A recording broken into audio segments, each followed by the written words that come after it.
बंगाल में कहे कि हमारे कार्यकर्ताओं की हत्या हुई है, उसमें भी राहुल गांधी गणना चल रहा है। और स्वाभाविक रूप से जहां तक बंगाल का स्वभाव है,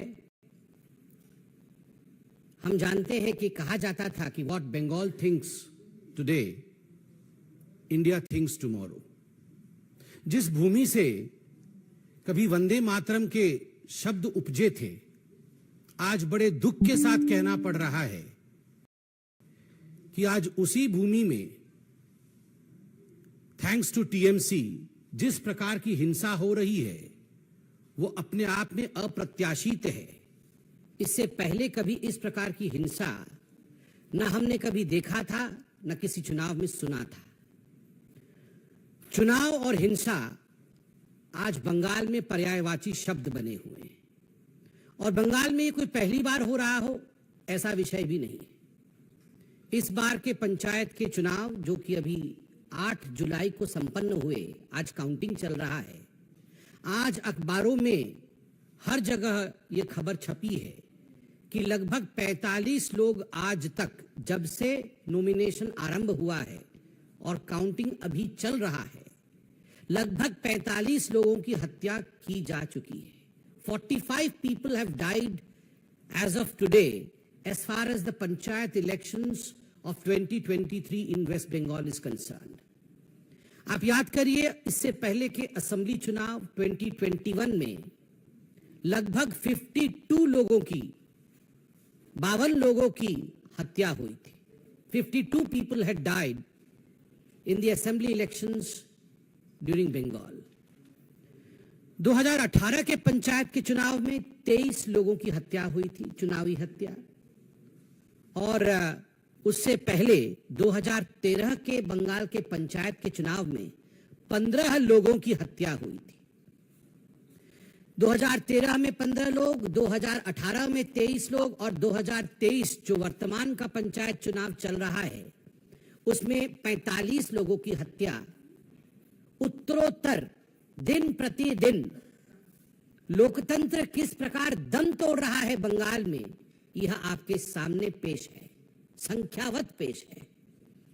बंधुगण, केवल हत्याएं नहीं, आप अगर अखबार पढ़ेंगे तो जिन शब्दों का प्रयोग सर्वाधिक किया गया है बंगाल के पंचायत के चुनावों को लेकर, वो शब्द है फायरिंग, गोलीबारी, बॉम्बिंग, बमबारी, बोगस वोटिंग, रिगिंग, मतपेटियों का जलाना, मतपेटियों को फेंकना।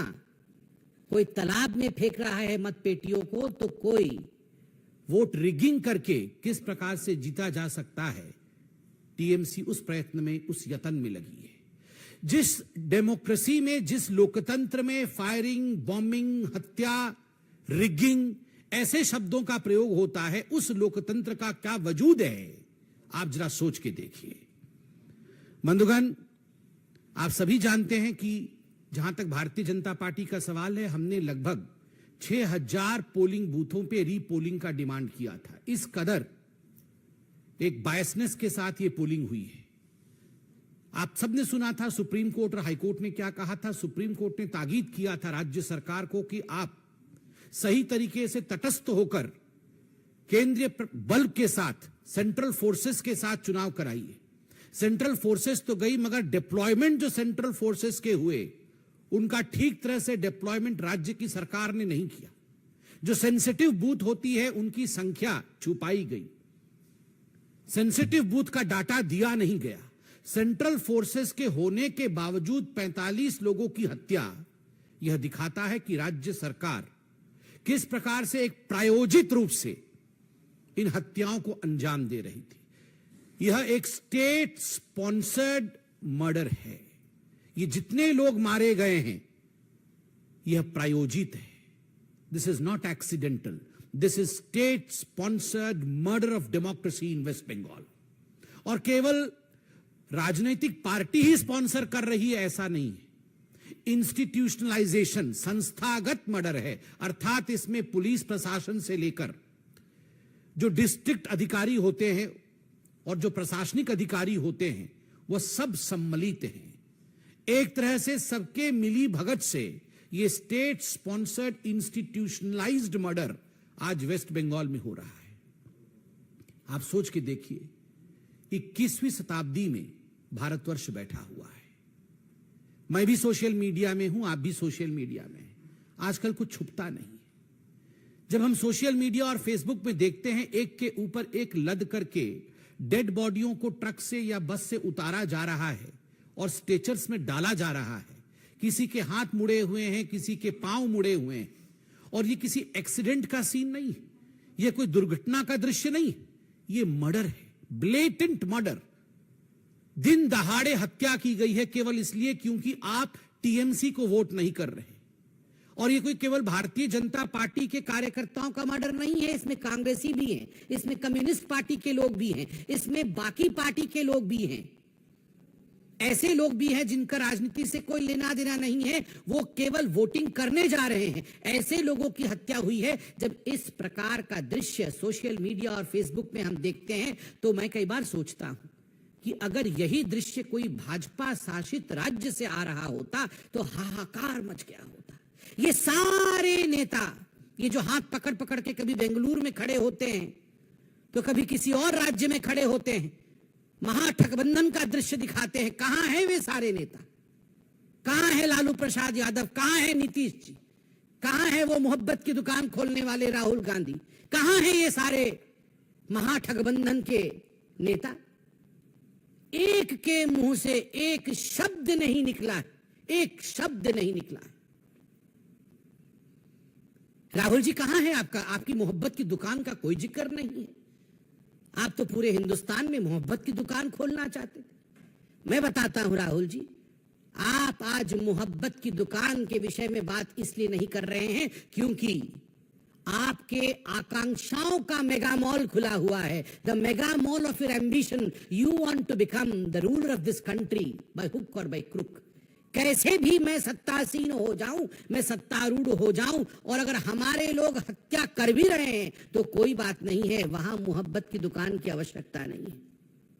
ये मोहब्बत की दुकान और मोहब्बत के दुकान की फरमान ये केवल उन्हीं जगह आवश्यक है जहां मोदी जी पे और भारतीय जनता पार्टी पे प्रहार किया जा सकता है। कोई बात नहीं अगर कांग्रेस का कार्यकर्ता भी टीएमसी के लोगों द्वारा उसकी हत्या कर दी जाए और कांग्रेस के नेता खुद बंगाल में कहे कि हमारे कार्यकर्ताओं की हत्या हुई है, उस पे भी राहुल गांधी और कांग्रेस के शीर्ष नेतृत्व की चुप्पी यह दर्शाता है कि इन लोगों का एम्बिशन कितना बड़ा है। यह लोग डेमोक्रेसी की हत्या होते हुए देख सकते हैं मगर अपने एम्बिशन की हत्या होते हुए, अपनी महत्वाकांक्षा को लुटते हुए नहीं देख सकते। मां, माटी और मानुष की बात करती थी ममता बनर्जी। मां आज बिलख रही है, रो रही है। माटी आज रक्त रंजित है। मानुष की आज हत्या हो चुकी है। और ममता जी, माफ करिएगा अगर मैं कहूं कि निर्मम बंदोपाध्याय जी ये सब मूक दर्शक बन के देख रही है तो ये अतिशयोक्ति नहीं होगी। ये निर्ममता है, ये ममता नहीं है। ये डायमंड हार्बर मॉडल है। डायमंड हार्बर जहां से अभिषेक बनर्जी लड़ते हैं, उनकी कॉन्स्टिट्यूएंसी है भाईपुओं की, और जिस प्रकार से वहां दादागिरी की राजनीति चल रही है, वहां counting agent Bharatiya Janata party और दूसरे पार्टी के काउंटिंग एजेंटों को छोड़ा तक नहीं जा रहा है। ये चारों ओर बंगाल में ये चल रहा है। काउंटिंग एजेंट अगर टीएमसी का नहीं है तो 2 किलोमीटर पहले उसे रोका जाता है। जिस दिन नॉमिनेशन भरने जाता है किसी और पार्टी का कार्यकर्ता, पहले उसे मारा जाता है, डराया जाता है, धमकाया जाता है। फिर भी अगर नॉमिनेशन भर देता है तो उसके लोगों की हत्या की जाती है। फिर भी अगर इलेक्शन हो जाता है तो काउंटिंग डे के दिन काउंटिंग एजेंट को वहां घुसने नहीं दिया जाता है। रिगिंग करने की कोशिश होती है, बम फेंकने की कोशिश होती है, और उसके बाद भी अगर हो जाता है तो किस कदर वहां दंगा की जाती है कि आज हेमंत बिश्व शर्मा जी ने भी ट्वीट करके बताया है कि कई हजार लोग बंगाल छोड़ के आज शरण में हैं आसाम में। यह लोकतंत्र है, यह लोकतंत्र है ममता दी।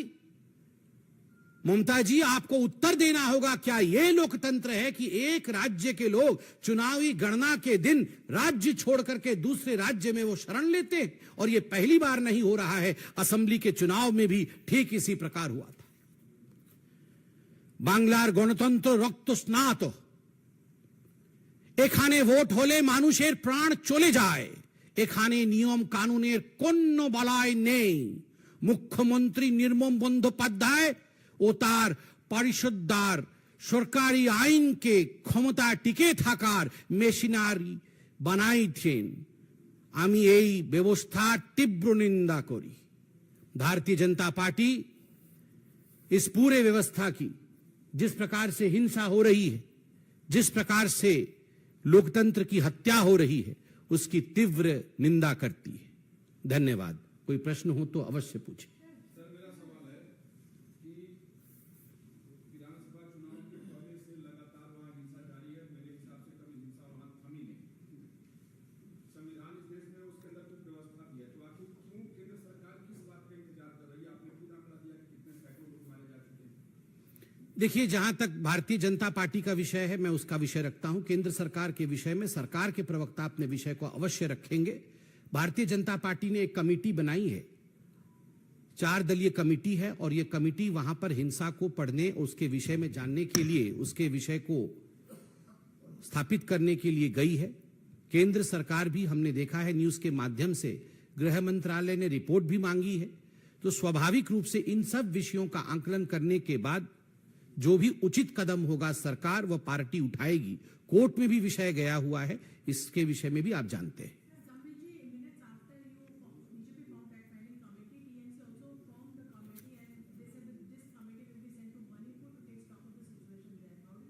So the answer of the Bengal government is whataboutery. वहां भी हुआ है तो यहां भी होगा, क्या ये उत्तर है? 52 लोगों का मर जाना असेंबली इलेक्शन में, 45 लोगों की मृत्यु पंचायत के इस बार के चुनाव में, शर्म से जहां हम सबको सर झुका लेना चाहिए, वहां वॉटअबाउटरी हो रही है कि वहां भी हुआ था तो क्या हो गया, यहां भी होगा। मुझे लगता है ये बहुत शर्मनाक स्टेटमेंट है बंगाल के टीएमसी पार्टी द्वारा। उनको क्षमा मांगनी चाहिए। Yes ma'am.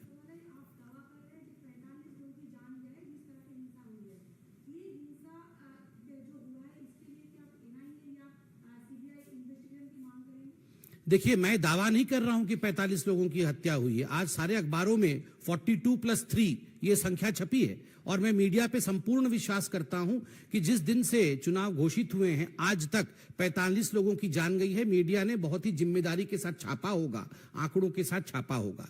और जहां तक एनआईए एवं सीबीआई की जांच का विषय है, स्वाभाविक रूप से इसमें कोई दो मत नहीं है कि हमारी होम मिनिस्ट्री हो और बाकी जो पार्टियां हैं, सभी ने अपने डिमांड्स को रखा है। तथ्य के आधार पर इस विषय पर पार्टियां भी और सरकार भी आगे बढ़ेगी।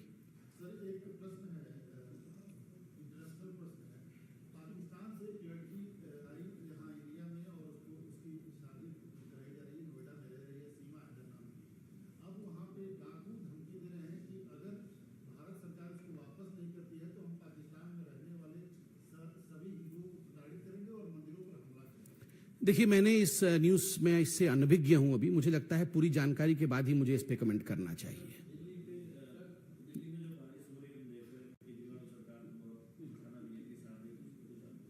ये स्वाभाविक रूप से बारिश हो चाहे दिल्ली में कुछ भी हो, केजरीवाल सरकार और उनका एक रवैया रहता है कि दूसरों के कंधे के ऊपर जिम्मेदारी डाल देना और राजनीति करना। मुझे लगता है आज पूरे देश में जिस प्रकार से बारिश का प्रकोप है, हम टीवी के माध्यम से और बाकी माध्यमों से देख रहे हैं, संवेदनशील विषय है। लोगों के घर बह जाने, लोगों का जान चला जाना, ये राजनीति का विषय कदाचित नहीं है।